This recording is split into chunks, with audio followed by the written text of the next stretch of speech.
Hello, my name is Shawn Lewis-Lakin, and I'm the superintendent for the Royal Oak Schools.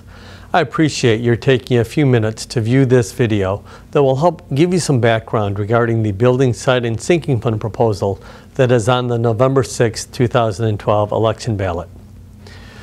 Over the last 10 years, the school district has taken many steps in an attempt to reduce costs. Our goal has been to prioritize the funding available for classrooms and student instruction. Included among the steps that we've taken has been deferring some of our capital needs. You can see some of the other steps we've taken listed on the slide.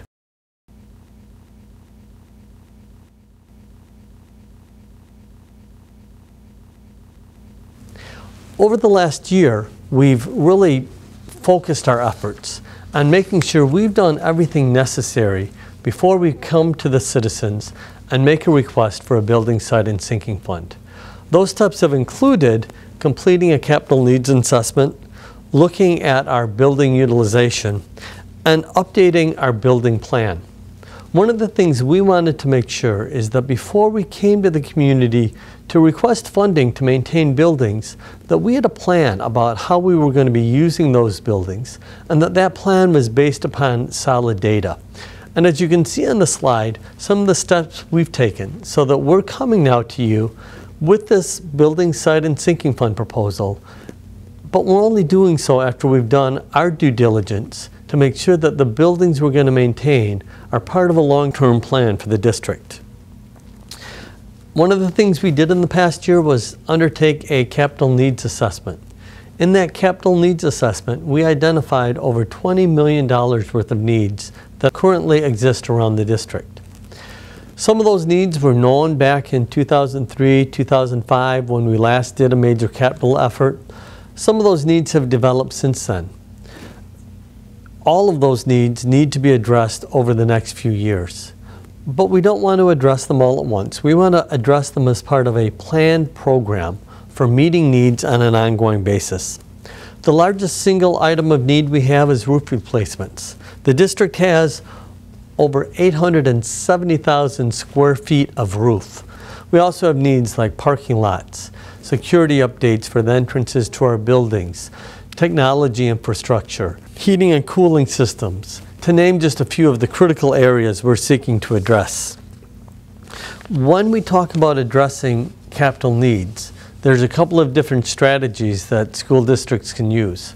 We can use operating funds to try and address those needs. The great challenge we have with trying to address needs with operating funds is that the state, through Proposal A, really set it up so that our operating funds were designed for instructional needs.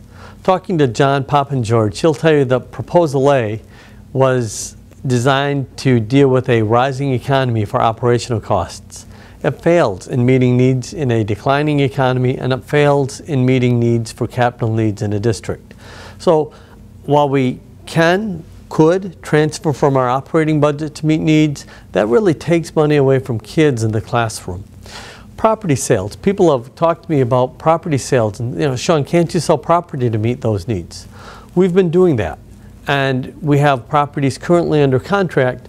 We have projects that are being paid for with those property sales.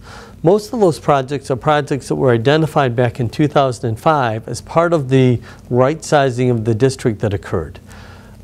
The property sales are being used to fulfill the promises made in 2005. Promises like making sure all 6 of our elementary buildings have up-to-date heating, cooling systems, and up-to-date electrical systems. That project, that work is being completed or was completed this summer at Oakland School. It's scheduled to be completed next year at Oak Ridge. We've got a need to take a step forward in terms of our technology, just to get us to a very basic level of having the infrastructure we need to provide students with the technology necessary for learning. That's being funded with property sales.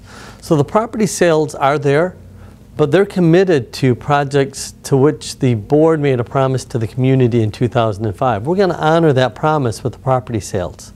Plus, the other thing about property sales, they're one time.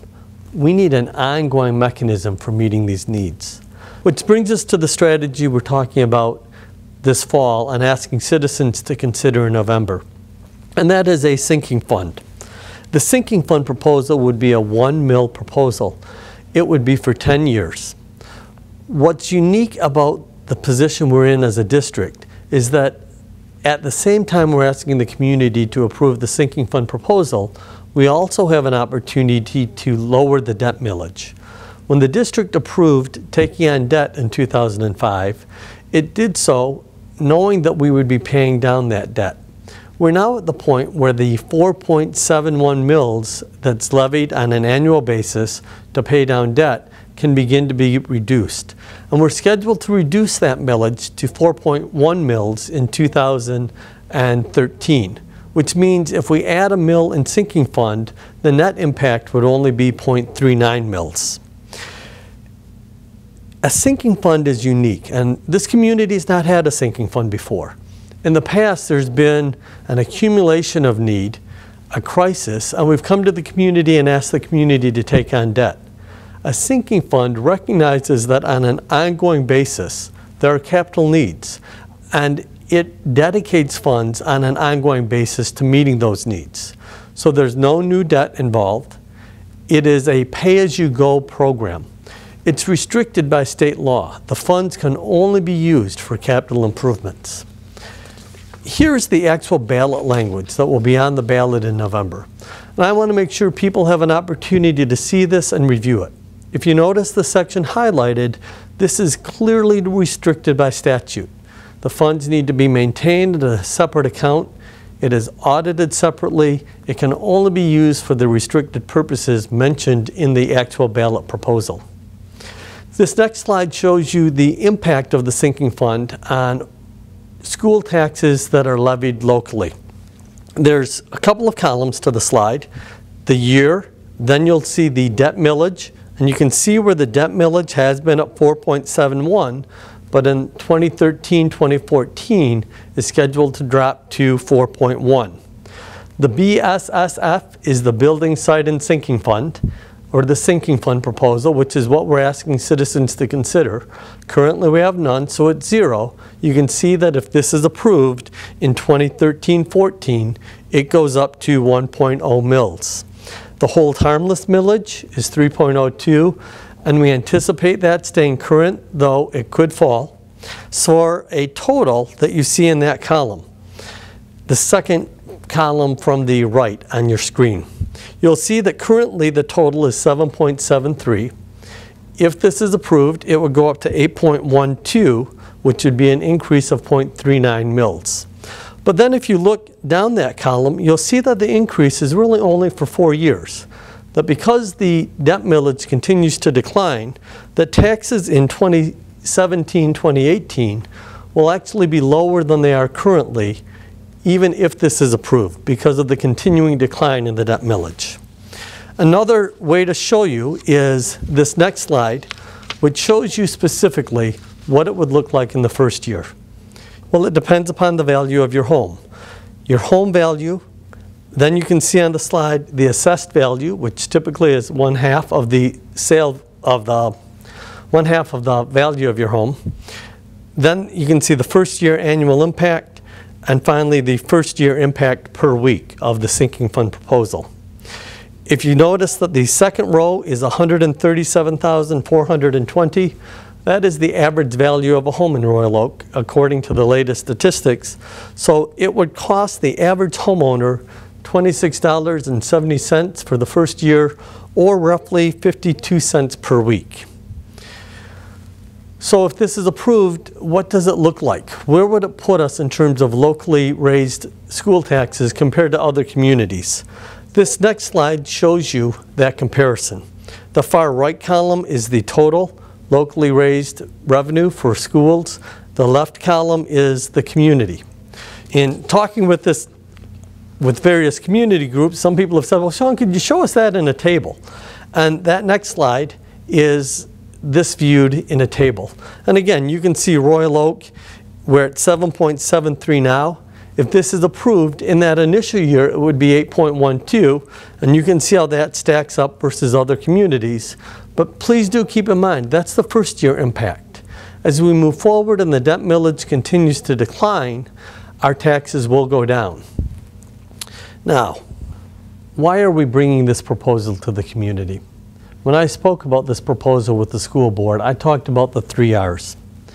It's responsible, it's reasonable, and it's the right thing to do. It's responsible because we recognize the need to have an ongoing strategy, a proactive strategy for maintaining the facilities of the district. It's responsible because we've timed this so that it coincides with when the debt millage can begin to be dropped, so that we're being responsible in terms of what we're asking the citizens to support.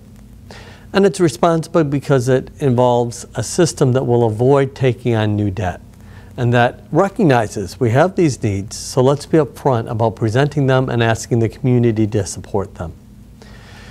It's reasonable. Because of the timing with the debt millage going down, the net impact would be just 0.39 mils. And because the debt millage will continue to go down, it will only be for 4 years. Now, I recognize that for an average homeowner, that comes out to something less than $30, but I also recognize that times have been tough. And so I know we're asking people to make a commitment, and we're hoping that it's a reasonable commitment that people can support. Finally, for me, this is the right thing to do. It's the right thing to do because it honors this community's past commitments to its facilities and to providing great schools. And finally, it's the right thing to do because it maintains funding for classrooms and makes sure that students and their learning continues to be our priority for our operational budget. I want to thank you for taking the time to view these slides and to receive this information. Sharing information is critical. I believe that a strong community, strong schools, strong environment for business, they go hand in hand.